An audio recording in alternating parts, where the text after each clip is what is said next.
So a lot of times when we think about carbs, we always think about rice, bread, or sometimes pasta, but there's other options that you can have as well. So we're going to show you different options and how you can use them and some of their nutrition profile as well. So we're going to touch a little bit on the flavor and the options that you have for the recipes that we've presented. Some of them mesh better than others, but all of them are nutritious and great alternatives for your staple pantries. Yep. So these are the grains, right? And what's interesting is that every one of these grains is rich in protein. And I know that we like to categorize foods based on their macronutrient content. And we think of grains as rich in carbohydrates, and they are, but they're also rich in protein. And what's interesting is we were able to organize these in the order of the amount of fiber. So on this end is the highest amount of fiber per serving, and this is actually 0 fiber per serving. Right. And that's something to be considerate about because we really should be making sure we have a diet that's rich in fiber to allow for gastrointestinal regularity. Fiber is good for a lot of things like your gastrointestinal regularity, but also if you have diabetes as well and you're concerned about your blood sugar. So it's so important to have a diet rich in fiber, which you typically get from fruits, vegetables, and whole grain. And so a lot of our staple things that we currently eat, like a lot of our white flour, a lot of our white rice, anything that's unbleached, is completely stripped of fiber. So the fiber plays as like a gap stop. It helps our metabolism slow down so that we could process the nutrients properly. So that's why we like to swap the white flours and the white rices with the unadulterated, unbleached, or the ancient grains so that we can give our metabolism a chance to slow down and actually process the foods that we're eating. So let's go one by one. So first up, we have chickpea flour. So chickpea flour has 120 grams of calories, 5 grams of fiber, and 5 grams of protein. So this one has the highest fiber content out of all of the other alternatives. So, right. And it's a great substitute for your regular bleached flour. So chickpea flour has a really soft flavor profile. It won't overpower whatever you're cooking, whatever you're substituting it with. So feel free to use it just as you would a regular bleached white flour. And some of the recipes you mentioned pancakes. Right. So Yes. pancakes are a really good alternative chickpea flour addition. Instead of you using your white flour, chickpea flour provides the extra nutrients, the extra fiber, and it also provides a gluten-free alternative. So for those of you that love pancakes and love breakfast but can't have that gluten, chickpea flour is a great alternative for that. Next up, we have farro. So farro has 190 calories, 5 grams of fiber, and 6 grams of protein. It also does have potassium as well, which is beneficial for your heart health.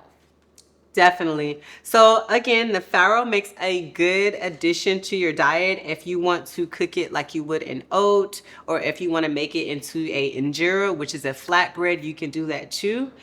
For me, fiber is important. If you have any sort of gastrointestinal issues or any sort of predisposition to Crohn's or anything like that, eating farro gets rid of having to worry about the gluten, but you keep all the taste and all the flavor. And next up, something that we all have probably seen before, quinoa. So quinoa has 170 calories, 4 grams of fiber, and 5 grams of protein. And quinoa is very versatile, so there's a lot that we can do with it. What are some suggestions that you all have used before?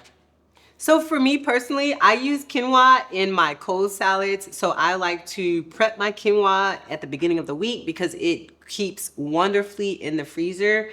I also like to use it as a rice substitute in my rice and peas. I substitute the quinoa. I use a mixture of the wild and the white quinoa to do the rice and peas, and it tastes just the same. Really good, really nutritious. Sometimes I don't know if you take my advice at all, but sometimes I will put red sauce on quinoa with like a Parmesan, and it's almost like a pasta. It's really good. Definitely. It works really well as a risotto substitute as well. So you can get that same creamy flavor from quinoa as you can with a regular risotto. Yeah. So next we have millet. Millet has 150 calories. It is 5 grams of fiber and 5 grams of protein. Sorry. So millet makes a wonderful substitution for potatoes, believe it or not. I use millet as a mashed potato substitute. I boil it just like I would pasta, use my veggie stock as I boil it, and then I mash it down to make a really good substitute for mashed potatoes. I will say it's a little bit more difficult to find than the first three options. Usually this is at your local Whole Foods or Trader Joe's, so you will have to go out of the way or order online, but it's perfectly okay and it's worth it to get the nutrients that you get from this particular product. And teff. Teff is one I'm not as familiar with. I've had it before, just as injera, but I never had like the teff from the without being made already. Right. So teff is one of those ancient grains that we're not too familiar with. It's really popular in West Africa. It's grown there in that region. Like Ashley said, we use it in injera, which is a type of flatbread, but you can also use it in your porridge. So you can make an injera porridge or a teff porridge. I would not use it as a rice substitute just because the flavor is a little bit far for that purpose. But as a porridge substitute or even adding a scoopful to your smoothie would provide great benefits as far as the fiber content is concerned. And just to give you the stats, calories per serving are 190. The fiber per serving is 3 grams and protein per serving is 6 grams. So very rich in protein. All right, buckwheat. I've grown to love buckwheat. I can say that. At first, I was a little hesitant because I was told that it's comparable to oatmeal, and I don't like oatmeal as much. But it has a very nice texture. You can make it just like you make overnight oats. You can also have it warm as well and make like a buckwheat stir fry. I've used it for tacos as well before too. Instead of rice, I'll do buckwheat with another source of protein like beans.